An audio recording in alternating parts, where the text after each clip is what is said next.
Once, mankind accepted a simple truth. There are relics that predate the universe itself, an ancient force of infinite destruction. The Tesseract was the jewel of Odin's treasure room. Legend tells us one thing, history another. But every now and then we find something that belongs to both. There were 6 singularities. Then the universe exploded into existence, and the remnants of these systems were forged into concentrated ingots. Infinity Stones. These stones, it seems, can mow down entire civilizations like wheat in a field. The Mind Stone is the 4th of the Infinity Stones to show up in the last few years. Someone has been playing an intricate game. You think you can find out what's coming? I do. Humans. They are not the cowering wretches we were promised. To challenge them is to court death.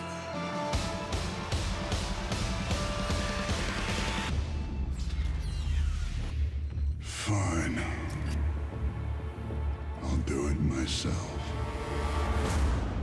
Since we've been building the Marvel Cinematic Universe, we've been building to this idea of the Infinity Stones. And what's fun about the Infinity Stones in the comics, or the Infinity Gems as they were known initially, is there's like this huge, incredibly powerful set of MacGuffins, for lack of a better word, that kind of existed on this cosmic level and represented the culmination of the whole Marvel Universe. We hit upon the idea years ago that we could make the Infinity Gauntlet the big thing that's overarching in the entire Marvel Cinematic Universe and kind of culminate in an Infinity War movie. Thanos has always been sort of grand puppet master because he really is a god. Even more than Thor, he is like a supreme being of evil. And so the idea that he was the prime mover behind all of this just seemed natural. Once that gauntlet's filled and he's got all the stones, then anything's possible.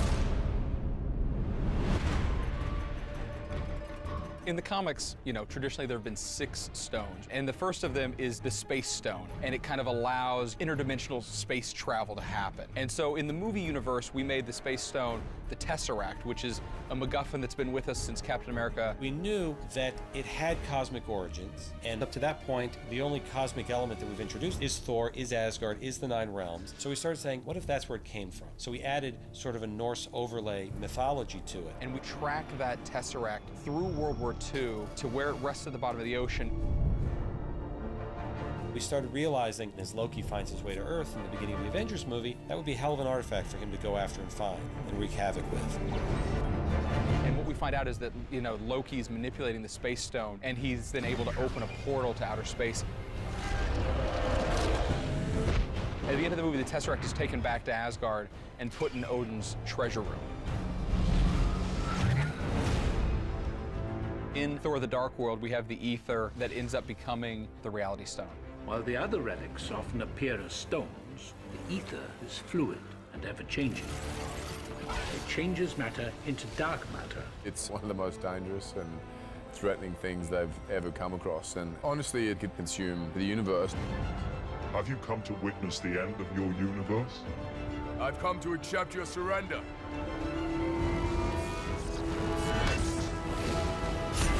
We last saw the ether in the Collector's Museum. Why not keep it secure in your own vault? The Tesseract is already on Asgard.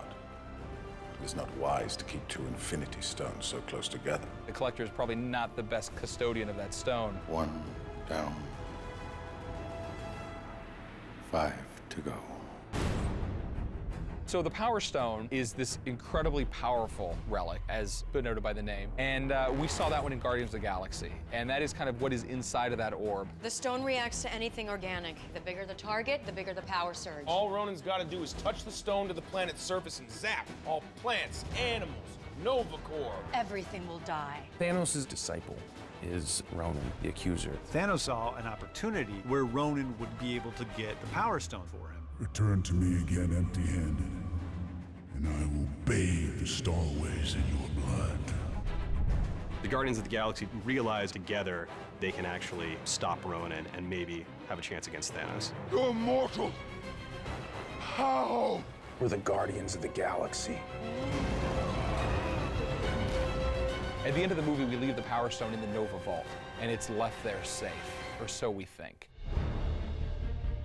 One of the other stones in the comics is the Mind Stone, and it's this stone that allows the bearer to kind of alter people's minds and mess with their perception of things. And in the movies, what we've done with the Mind Stone is we've said that it is the stone that is in the scepter that Loki brings with him from Thanos. We catch up when in the Avengers Age of Ultron, the scepter is managing to run all these different experiments. Tony wants to study the gem, the stone that's in this scepter before Thor takes it back to Asgard. And one of the things he does is hook it up to his computer systems to analyze it. It's beautiful. You have to guess, what's it look like? Like it's thinking. And Tony ultimately realizes by bringing Vision to life, he actually will have something great. And it's that combination of the vibranium they put into Vision, the lightning that Thor puts into Vision, and Tony's genius and intellect that he puts into Vision that ultimately brings Vision to life and makes him this pure being. I've had a vision. A whirlpool that sucks in all hope of life, and at its center is that. What, the gem? It's the Mind Stone. It's one of the 6 Infinity Stones, the greatest power in the universe, unparalleled in its destructive capabilities.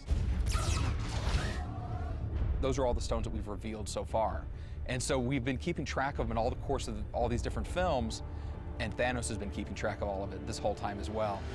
But then what do you do with the Soul Stone? What do you do with the Time Stone? How do you play that out? And now we just have to kind of bring it all together over the course of Phase 3 of the Marvel Cinematic Universe and kind of bring all these stones to fruition and set up for Infinity War, which we think has potential to be just this huge epic saga. We're the Avengers. We can bust arms dealers all the live long day, but that up there, that's the end game.